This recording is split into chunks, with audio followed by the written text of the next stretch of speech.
BJP RSS वालों को अब मैं अच्छी तरह जानता हूं।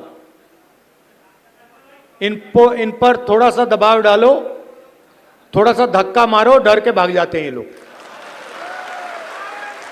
जैसे उधर से ट्रंप ने एक इशारा किया, फोन उठाया, कहा मोदी जी क्या कर रहे हो?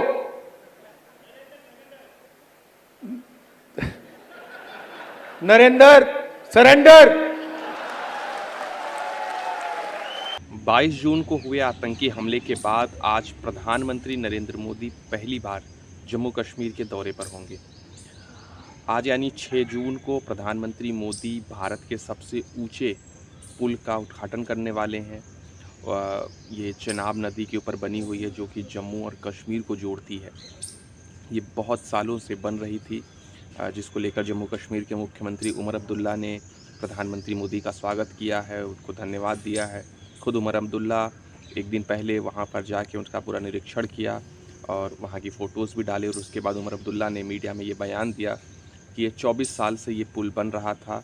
मैं जब बच्चा था, मैं जब स्कूल में था, तब ये पुल बन रहा था। आज मैं स्कूल से बाहर आ गया हूँ, मेरे बच्चे स्कूल से बाहर आ गए हैं, तब जाके ये बनकर तैयार हुआ है।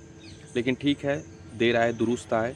अब आने के बाद क्योंकि जम्मू कश्मीर को एक नई कनेक्टिविटी मिलेगी, आज वंदे भारत का भी उद्घाटन प्रधानमंत्री मोदी के हाथों होना है, तो उससे इकोनॉमी लेवल पे जम्मू कश्मीर को बहुत ज़्यादा फ़ायदा होगा।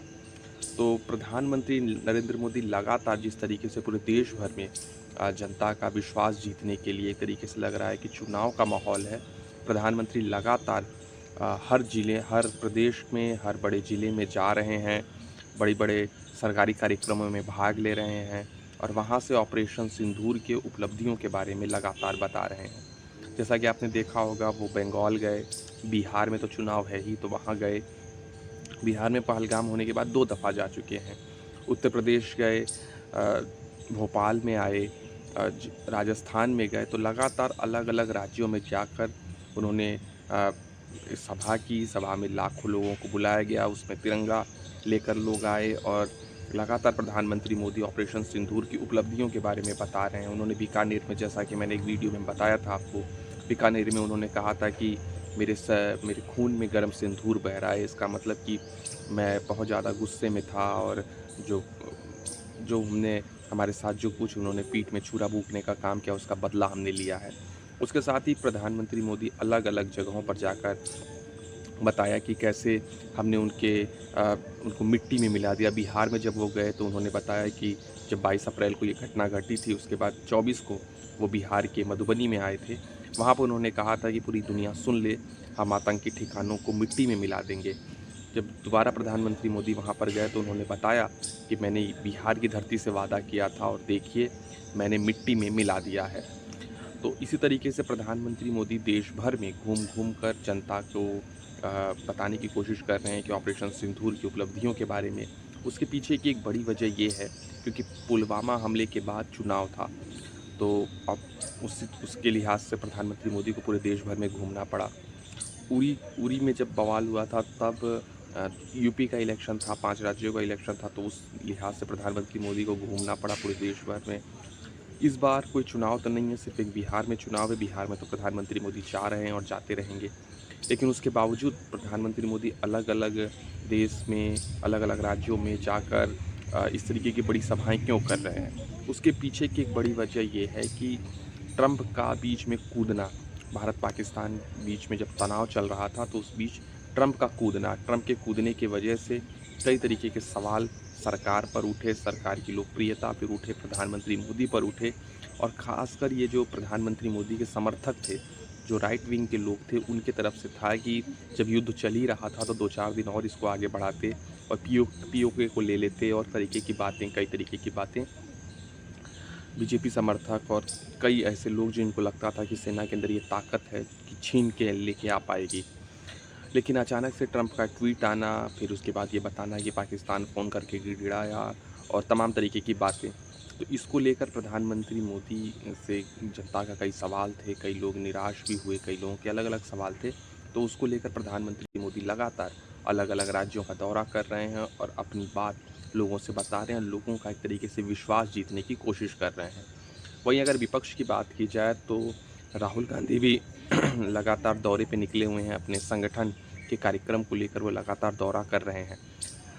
इसी लिहाज से वो भोपाल आए हुए थे और भोपाल में उन्होंने प्रधानमंत्री मोदी का, बड़ा दिलचस्प है कि प्रधानमंत्री मोदी आए, उसके कुछ दिन बाद राहुल गांधी भोपाल में आते हैं। राहुल गांधी भोपाल में आने के बाद उन्होंने एक बयान दिया जिसकी हर ओर चर्चा होने लगी और कई तरीके से इसको लोग अपने अपने तरीके से व्याख्यान करने लगे। राहुल गांधी ने कहा कि भाजपा और आरएसएस वालों को मैं समझ गया हूँ, इनको थोड़ा-सा आप इनके ऊपर दबाव बनाओ तो ये मान जाते हैं। ये वो जाति जनगणना के लिहाज से भी बोल रहे थे और कि जाति जनगणना को लेके हमने इतना दबाव बनाया कि सरकार हमारे पक्ष में आ गई और जाति जनगणना लागू कर दिया, जाति जनगणना करवाने की मांग हमारी मान ली। और दूसरा उन्होंने कहा कि बीजेपी आरएसएस वालों को अगर थोड़ा-सा भी दबाव बनाया जाए तो ये बात मान लेते हैं, ये इनकी कमज़ोरी है। और इस लिहाज से वो बोल रहे थे। उन्होंने बोलते-बोलते ये भी बोला कि उधर से ट्रंप का फ़ोन आया और ट्रंप ने बोला, हेलो मोदी जी कैसे हो? और नरेंद्र सरेंडर हो गया। यानी एक तरीके से राहुल गांधी इस नैरेटिव को आगे बढ़ा रहे हैं जो कि कई लोगों के मन में था, उसको ये कुरेद को और ऊपर करना चाहते हैं कि ये जो पूरा मसला था इसमें प्रधानमंत्री मोदी ने ट्रंप की बात मानी। ट्रंप ने खुद अब तक 10, 12, 15 बार ये बात बोल चुके हैं कि मैंने फ़ोन करके दोनों मसले में बैठकर हमने पूरा मामला को सुलझाया, दोनों न्यूक्लियर पावर देश थे, दोनों के बीच में तनाव ना हो। ऐसे तरीके के ट्रंप अपना अलग माहौल बना रहे हैं, अपनी अलग लोकप्रियता पाने के लिए वो अलग-अलग तरीके से कर रहे हैं। लेकिन वहीं हमारी सरकार का, हमारी सेना का कहना है कि पाकिस्तान हमारे सामने आके गिड़गिड़ा रहा था। पाकिस्तान के डीजीएमओ ने हमारी डीजीएमओ को फ़ोन किया, दोनों में बातचीत हुई और दोनों सीज़ फायर के लिए तैयार हो गए। लेकिन इसमें अंतर्राष्ट्रीय रूप से अमेरिका और तमाम देश, लेकिन इसमें कहीं भी मोदी जी, प्रधानमंत्री मोदी ने या भारत सरकार ने कहीं भी ट्रंप का नाम नहीं लिया, ट्रंप को नहीं धन्यवाद कहा। वहीं पाकिस्तान लगातार ट्रंप को धन्यवाद भी दे रहा है, अमेरिका का धन्यवाद दे रहा है। तो इससे साफ जाहिर हो रहा है कि कौन अमेरिका के पास गया होगा। लेकिन अब सियासत नैरेटिव पे खेला जाता है, परसेप्शन का गेम है सियासत।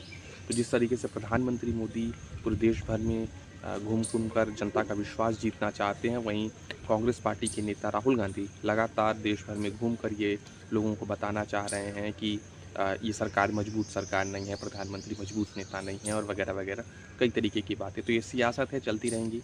बाकी इन सब मुद्दों पर आपकी क्या राय है, हमें कमेंट करके ज़रूर बताएं। शुक्रिया।